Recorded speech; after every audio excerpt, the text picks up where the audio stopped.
I mean, the amount of I wasn't kidding when I said the treasure trove of evidence.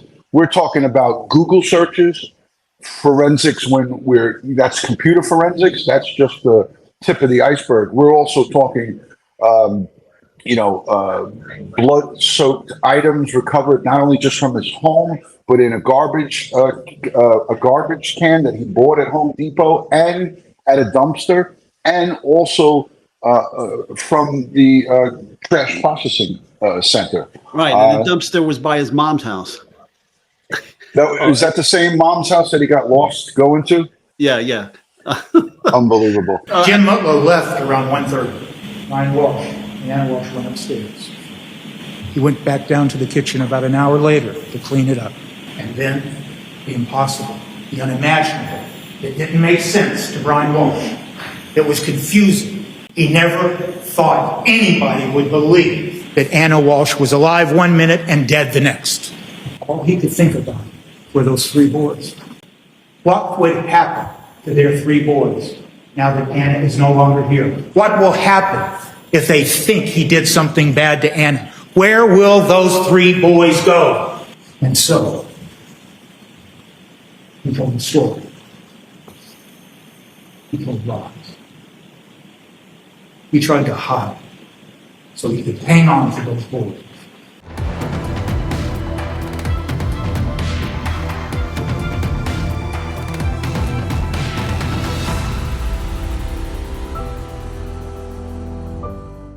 Hey, today we're going to talk to you of the Cohasset couple, Brian Walsh, who is standing accused of murdering his wife, Anna. Just a horrific crime. We have two videos that we did on it. We'll link them down below in the description. We got a doozy on our hands when it comes to evidence, don't we? Oh my God! When I saw the hearing today, my jaw dropped. I said, but just what the prosecutor presented in court today, I've seen guys that didn't have half that stuff go down. This guy is toast. Oh my God. Let's listen to the Commonwealth's opening in its entirety. That is to say that she's the director of human resources. And Tishman Speyer is a real estate management company, but it's a global real estate management company. It has buildings all over the world. And this office that Ms. Marchese works in is in Washington, D.C.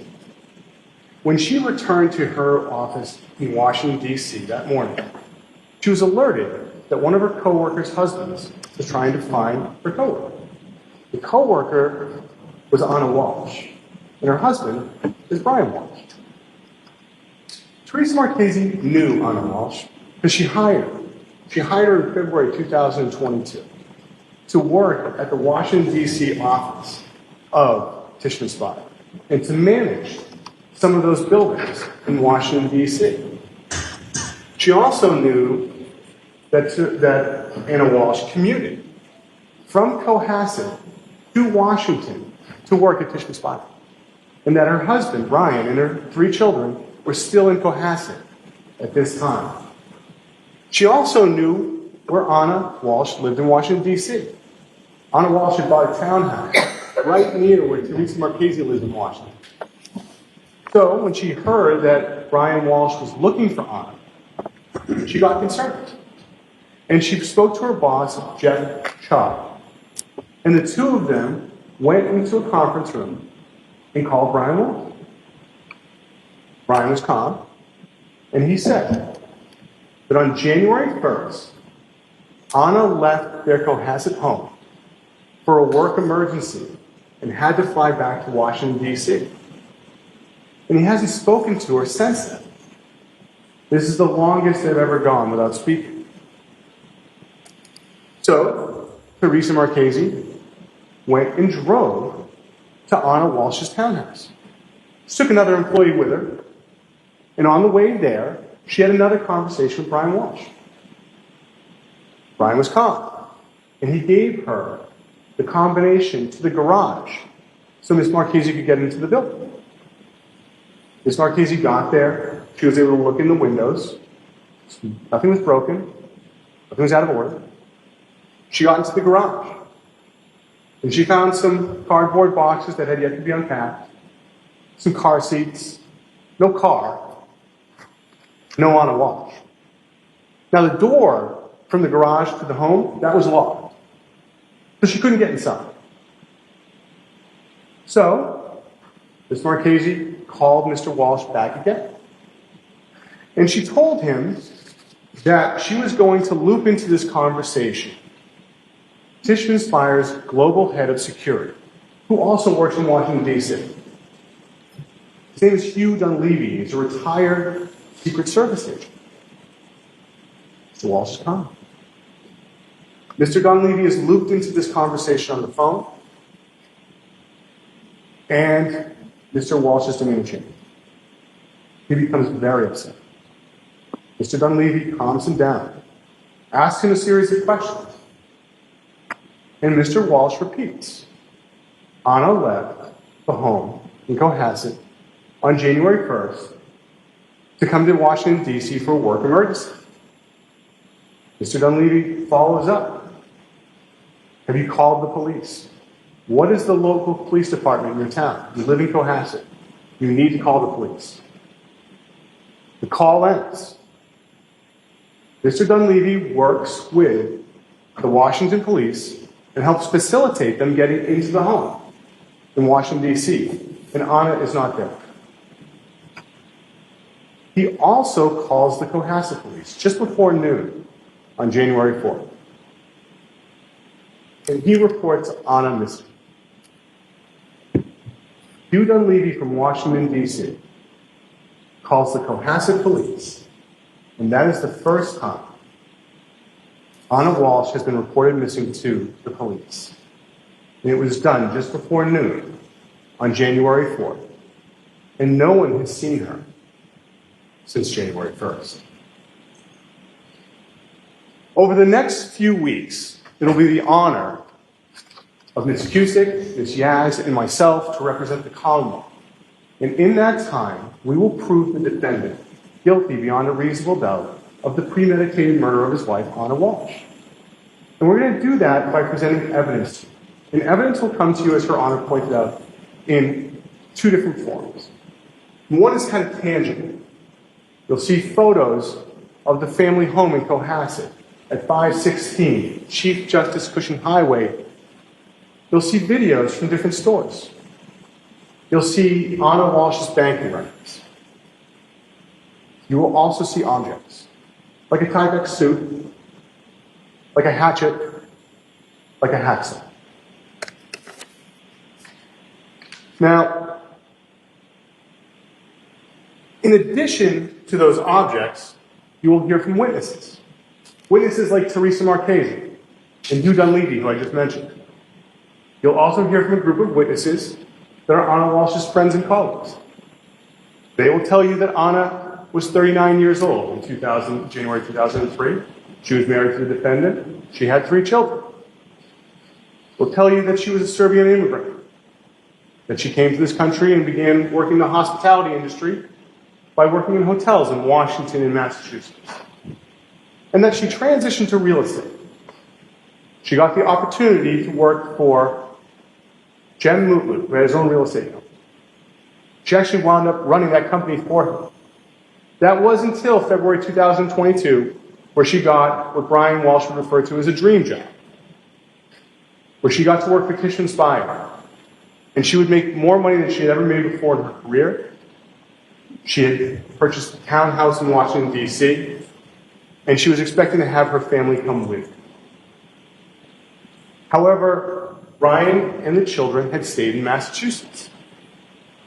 And the reason is that Brian had previously pled guilty to a count of fraud in the Boston Federal District Courthouse. But he hadn't been sentenced yet. Now, he was accused of owing over $400,000 of restitution. At this point in time, Anna was the breadwinner for the family, and she had moved to D.C. She was still commuting back and forth, but looking to have the family join her in D.C. And Brian, too. However, when she bought the townhouse, she did this with the aid of a real estate agent by the name of William Faston. She was introduced to Mr. Fastow from her former boss, Jim Luther. Mr. Fastow will testify, and he will tell you that they became friends, and that friendship became romantic. And that carried on into November of 2022, when Anna needed to go visit her mother, who was sick back in Belgrade, Serbia. Anna flew to Dublin, Ireland, the weekend of Thanksgiving, and Mr. Fastow joined her for that weekend. She then flew and visited her sick mother in Serbia, and then would return back to the United States. Mr. Fastow, after Dublin, would go back to Washington, D.C. But Anna missed Thanksgiving with Brian and the children. And then on Christmas Eve that same year, Anna went out to dinner with Mr. Fastow. They went out to dinner in Annapolis with another couple. And she stayed the night. And she was supposed to get a flight out on Christmas Day. But she couldn't get a flight. So she had to drive up from Washington, D.C. to Cohasset. And she missed Christmas Eve and most of Christmas Day with Brian. She would fly back to Washington, D.C. And on December 29th, she would go to dinner with one of her friends, who will testify before you. And that friend will say that she was uncharacteristically tired and emotional. You'll also hear from a series of witnesses that dealt with Anna Walshe right before New Year's. She returned back to Cohasset on December 30th, and she was going to stay with the family until January 3rd. You'll hear how she went to a bar class, B-A-R-R-E. It's an intensive ballet class. You'll hear from the instructor, who will say that she did exceedingly well now. A person who was with her in a nail salon will testify. She got her nails done on New Year's Eve. And Mr. Mutlu will testify. He went over to the Walshe family residence on New Year's Eve for dinner. 3 adults were there. It was Mr. Mutlu, Brian, and Anna. He got there around 8:30. He brought some snacks for the kids. Actually got to play with the oldest child.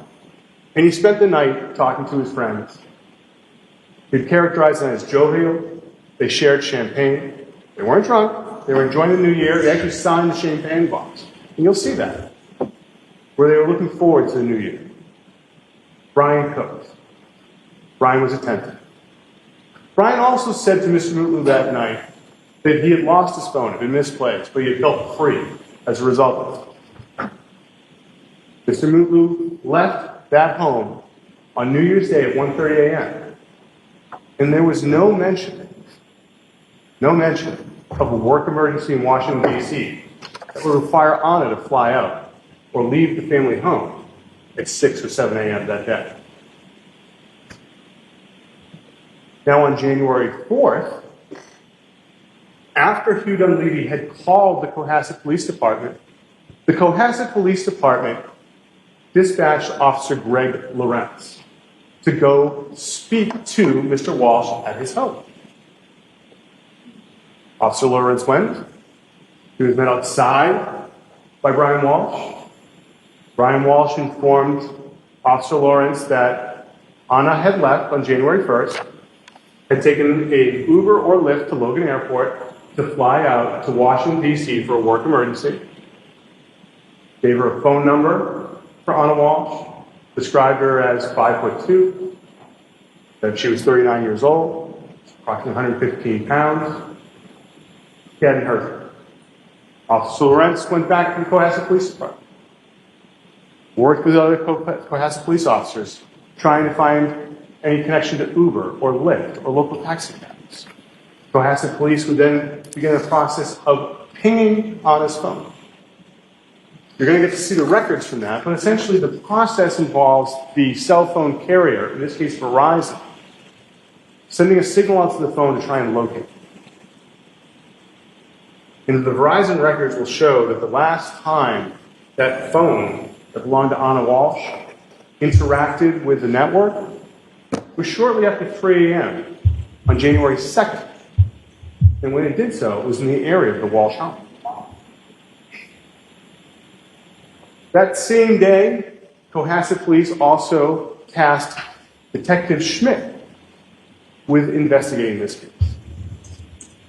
He and Officer Lawrence would go back to the Walsh family residence at 516 Chief Justice Cushing Highway and interview Brian Walsh. And he recorded it. You'll get to hear the recording. And Brian will talk about how Anna was commuting back and forth from Cohasset to Washington for work, how there were some issues with his federal case, and how Mr. Mutlu had come over for dinner that night on New Year's Eve, and how Anna had to leave between 6 and 7 on January 1st. He also, in that interview, described what Anna was wearing when she left the home. Blue-gray hunter boots, a black jacket, and an Hermes watch. So Sergeant Schmidt will testify before you, and he will tell you that he worked on this missing person investigation and called in additional resources to help. On the 5th, he had his own department do a search of the woods near the family home. On the 6th, he called in a task force made of several different police departments to do further searching of the woods in and around the Walsh family home. Contacted the state police to use their resources. He also got the opportunity to speak to Mr. Walsh on January 5th, January 7th, and January 8th. And when he did those interviews, he was accompanied by detectives from the state police. And those interviews were recorded. You'll get to hear those interviews. And Mr. Walsh, during those interviews, will explain that he and Anna were happily married. He had no knowledge of any extramarital affair. That Anna had her dream job. That it was taking care of the family. And conversely, he didn't take a salary this year out of his company that was a consulting company. He told the police that he owed over $400,000 in restitution on his federal matter. That this case was causing stress on his marriage. That he might have to go to jail. He said that they were very happy and that the biggest problem was that they were apart. Brian also told the police that Anna's job had caused her to miss Christmas Eve and Christmas Day with the family. And that Anna traveling to visit her sick mom caused her to miss Thanksgiving with the family. And that he did not want to have an argument with Anna about missing another holiday on January 1st. He had had a discussion with her about Christmas Day. He was concerned that by him looking around trying to find her, that she had embarrassed her. So he tells the police, I didn't want to have an argument with her. So I understood she was going to come back, and she left for that emergency at work. You'll also have access to financial records that will show that Anna Walsh had approximately $200,000 in accounts at Fidelity, and that there was over $1 million in life insurance in Anna Walsh, and that Brian Walsh was the beneficiary of those policies. And in addition to the Cohasset police, the Massachusetts State Police also worked with them on trying to find Anna. You're going to hear from two troopers in particular, Trooper Nicholas Marino and Trooper Connor Keith. They are digital forensic specialists.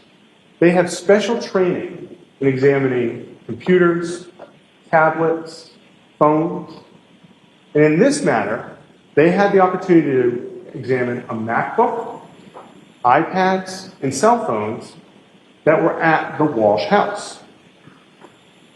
And they will explain that on Christmas Day, when Anna had missed Christmas Eve and was, after spending the evening with Mr. Passow, and was driving up from Washington, D.C.,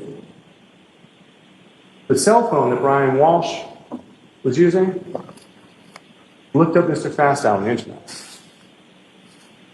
And that on December 27th, a MacBook that used the Apple ID for Brian Walsh between 8:30 and 9 o'clock, researched best strategies to divorce for a man, best state to divorce for a man, Washington, D.C. divorce laws.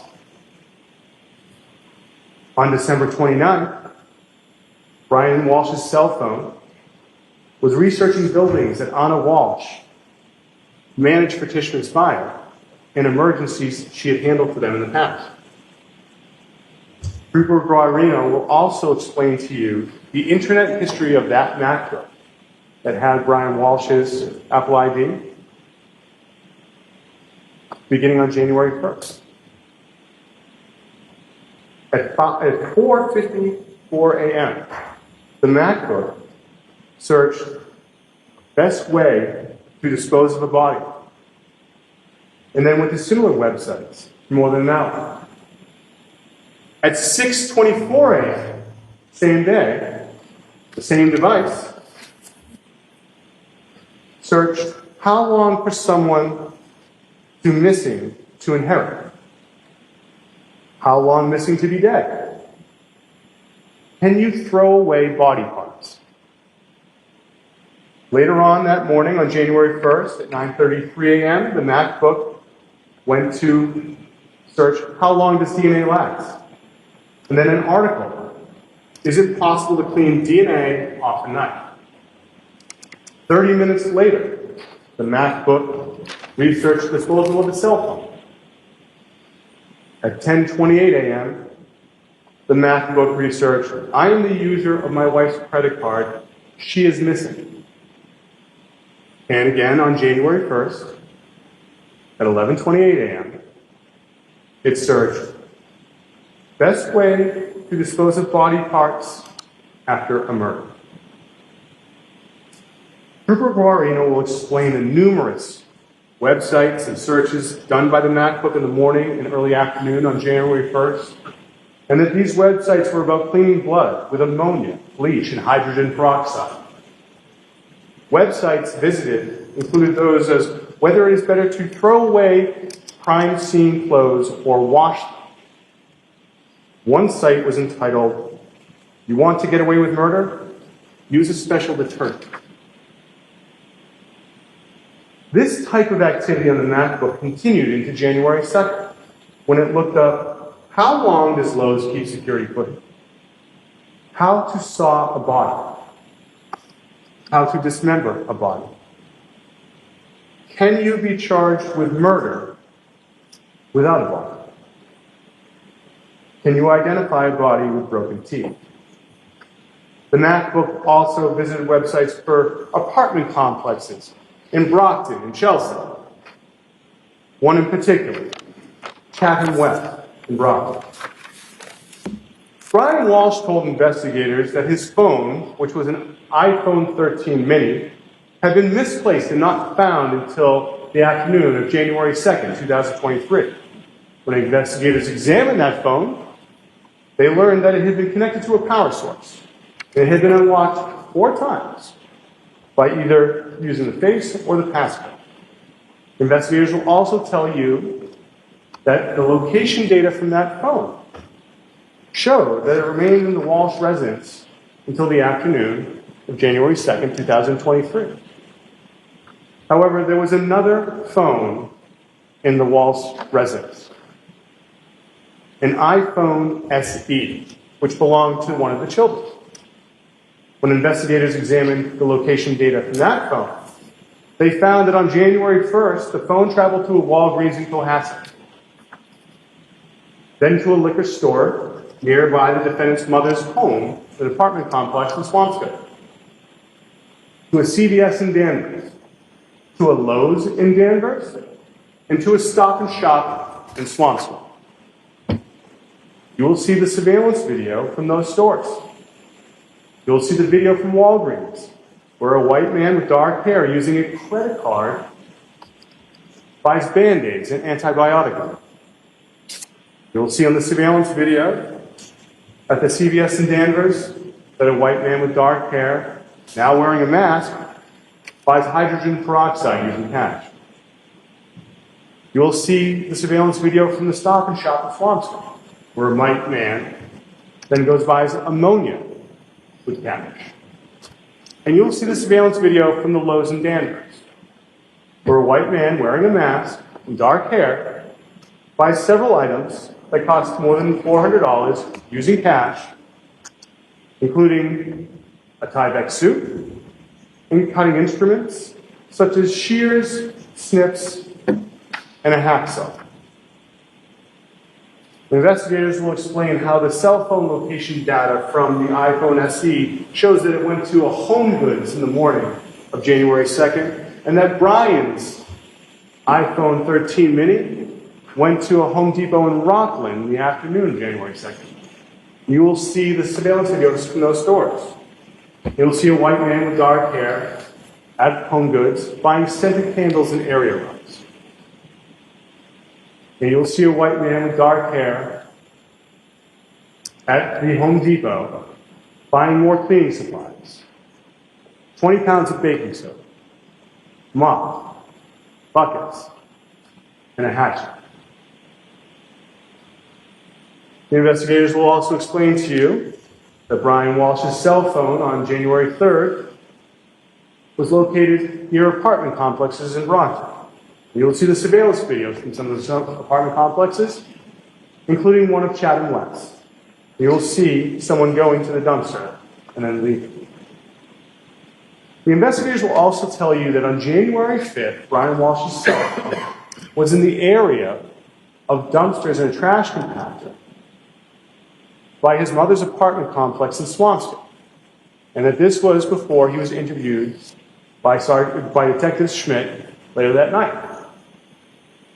On January 9th, the police went to those dumpsters, and they took that trash compactor and that dumpster to a facility in Peabody, where they searched the contents of both. And they found an Hermes watch, blue-gray hunter boots, a black coat, a COVID vaccination card with Anna Walsh's name on it, rugs, a Tyvek suit, a hammer, shears, snips, a hatchet, and a hacksaw. The police will tell you that these items were packaged and brought back to a laboratory, and they were brought there for examination. And how some of these items were examined for DNA. And the DNA was compared to samples they had from Anna and Brian. And scientists from the state DNA lab will identify DNA of Brian Walsh and Anna Walsh on the Tyvek suit. They will explain that Anna Walsh's DNA was found from items in the dumpster, including drugs, the hatchet, and the hacksaw. Jem Mutlu said goodbye to Anna Walsh about 1 o'clock, 1:30 a.m. on New Year's Day. When he left, she was home, she was alive, she was with her husband. No one has seen her since her husband said she left on January 1st. She has not accessed her finances, her email, her phone has made no calls, and no one has found her body. During this case, we ask two things. The first is that you keep an open mind. Do not rush to judgment, but instead see how all the evidence fits together. Pay careful attention to the timing of certain events. And second, use your common sense. Don't leave it home. Bring it with you here as you make your examination of every piece of evidence. And at the end of this trial, we will speak to you one more time. And it is at that time we will ask that you find the defendant guilty of murdering his wife with deliberate premeditation. Thank you. Thank you, 88 Connor. Why don't you take a break and stand up, shake a leg?